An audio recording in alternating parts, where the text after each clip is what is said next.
Bertemu kembali dalam program Minutes of Change menuju perubahan menjadi pribadi yang berkenan kepada Bapa dan layak menjadi mempelai Kristus di akhir zaman. Tema kebenaran firman Tuhan hari ini kentang busuk.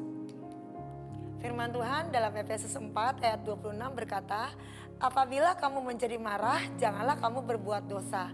Janganlah matahari terbenam sebelum padam amarahmu.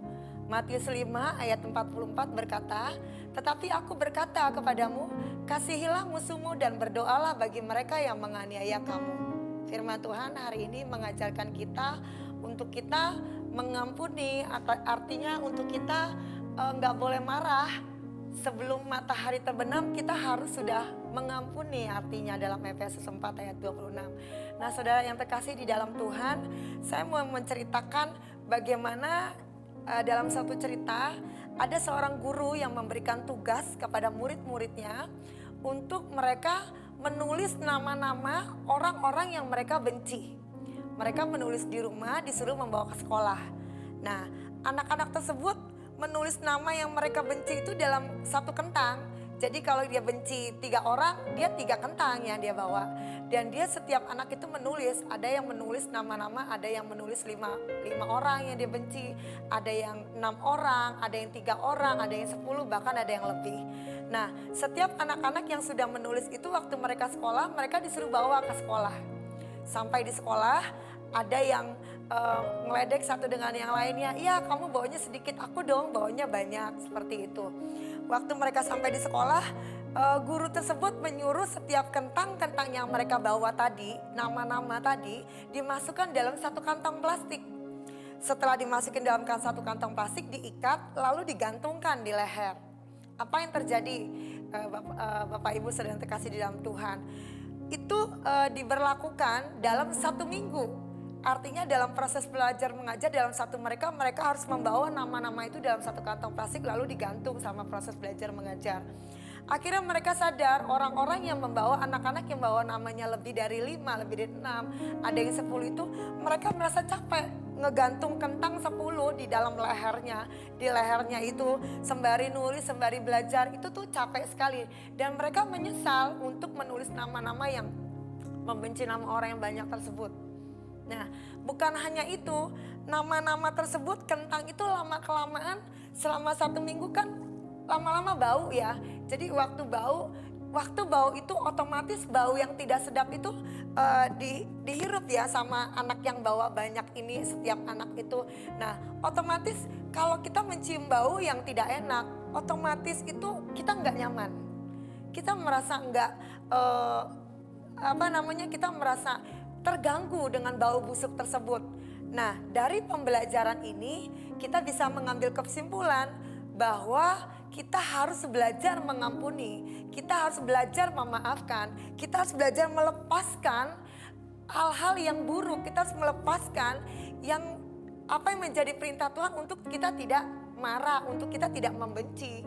Bahkan dalam firman Tuhan dalam Matius berkata, tetapi aku berkata kepadamu, kasihilah musuhmu dan berdoalah bagi mereka yang menganiaya kamu. Dari cerita tadi kita dapat melihat gambaran betapa enggak enaknya orang yang menyimpan sakit hati, dendam. Saya mau beritahu bahwa ada 3 hal. Orang yang menyimpan sakit hati itu atau orang yang menyimpan benci di dalam hatinya adalah yang pertama, mereka adalah orang-orang yang belum berdamai dengan dirinya sendiri. Kedua, orang yang menyimpan sakit hati atau benci adalah orang yang tidak pernah merdeka dalam hidupnya. Jelas tadi waktu dia bawa-bawa kentang tersebut kan gak enak, gak nyaman, dia gak pernah merdeka. Dan ketiga, orang-orang ini adalah orang-orang yang tinggal menunggu bom waktu. Ada banyak orang yang saya pernah kunjungi di rumah sakit, mereka karena menyimpan sakit hati jadi kanker seperti itu. Nah kita belajar dari cerita tadi mengenai kentang busuk tadi bahwa kita harus melepaskan pengampunan, kita harus berdamai dengan diri kita sendiri. Kenapa? Kalau kita nggak berdamai, kita itu akan menjadi orang-orang yang nggak pernah merdeka. Ada bahkan yang saya lihat, ada orang yang nggak mau ke gereja karena dia sakit hati dengan seseorang. Padahal dia jadi ceritanya mau demo nih karena dia nggak gereja. Padahal waktu dia nggak gereja itu itu dia sedang menyakiti dirinya sendiri. Dia sedang mengalungkan seperti kentang busuk tadi. Nah, betapa ruginya kita membuang waktu. Kita pikir nih gue mau kasih lihat gue sakit hati. Padahal dia lagi menyakiti dirinya sendiri. Tinggal nunggu bom waktu. Mari kita belajar lewat apa yang saya bagikan tadi mengenai kentang busuk tadi menjadi pembelajaran buat hidup kita.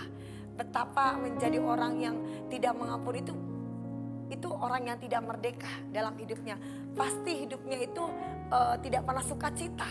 Kan ada beban. Bagaimana dia mau sukacita? Karena hatinya ditutupi oleh rasa benci, rasa dendam.